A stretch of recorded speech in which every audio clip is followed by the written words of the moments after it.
వరలక్ష్మి వ్రతం సందర్భంగా తెలుగు రాష్ట్రాల్లోని ఆలయాలను సర్వాంగ సుందరంగా తీర్చిదిద్దారు. పశ్చిమ గోదావరి జిల్లా భీమవరం ఇలవేల్పు శ్రీ మావుల్లమ్మ అమ్మవారిని 5 లక్షల గాజులతో అలంకరించారు. శ్రావణ శుక్రవారం పూజలను అర్చకులు అత్యంత వైభవంగా నిర్వహించారు.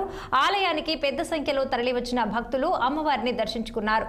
గాజులను వందలాది మహిళల నుండి సేకరించగా వివిధ ప్రాంతాల నుండి వచ్చిన మహిళా భక్తులు వాటిని మాలలుగా తయారు చేశారు. అనంతరం అమ్మవారికి అలంకరణ గావించారు. శోభాయమానంగా అలంకరణ చేయబడిన శ్రీ మహాలక్ష్మి అమ్మవారిని ఆలయ మండపంలో ఆసనం చేసినట్లు ప్రధాన అర్చకులు మద్దిరాల మల్లికార్జున శర్మ తెలిపారు.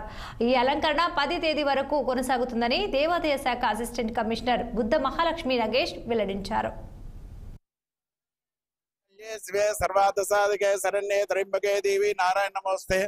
పశ్చిమ గోదావరి జిల్లా భీమవరం గ్రామంలో వేయించేస్తున్న శ్రీ శ్రీ మావులమ్మ దేవస్థానం ప్రధాన మల్లికార్జున మాట్లాడుతున్నామండి. ఈ శ్రావణ మాసం సందర్భంగా అమ్మవారికి విశేషమైన పూజాది కార్యక్రమాలు చేయడం జరుగుతుంది.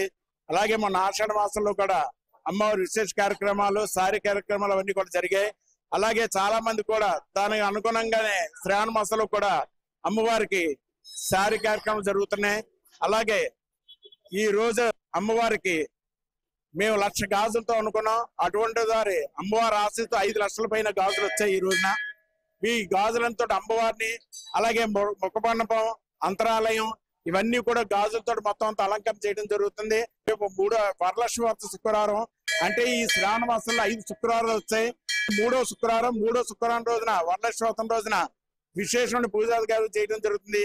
అలాగే అమ్మవారికి 4వ శుక్రవారం మహిళలందరి చేత కూడా, స్త్రీమూర్తులందరి చేత కూడా సామూహికంగా వరలక్ష్మి వ్రతాలు చేయడం జరుగుతుంది. ప్రతి సంవత్సరం చేస్తున్నాం. అలాగే ఈ సంవత్సరం కూడా చేస్తున్నాం.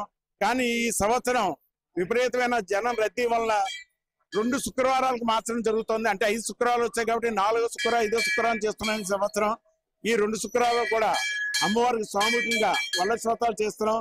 దీంట్లో అందరూ కూడా దాతల యొక్క సహకారంతో ఈ పూజా ద్రవ్యాలన్నీ కూడా దాతలు ఇస్తున్నారు. కాబట్టి ఈ విషయాన్ని భక్తులందరూ గమనించి మీరు ఓన్లీ దీపారాధన కుంది, కలస చెంబు, పంచపాత్ర వృత్తం తీసుకొస్తే చాలు. మిగతా అన్ని కూడా పూజా ద్రవ్యాలను కూడా మేము ఇస్తాం. కాబట్టి ఈ విధంగా అమ్మవారిని విశేష పూజలతో చేసుకుంటూ అమ్మవారి యొక్క కృపకి పాత్రగా కోరుచున్నాం.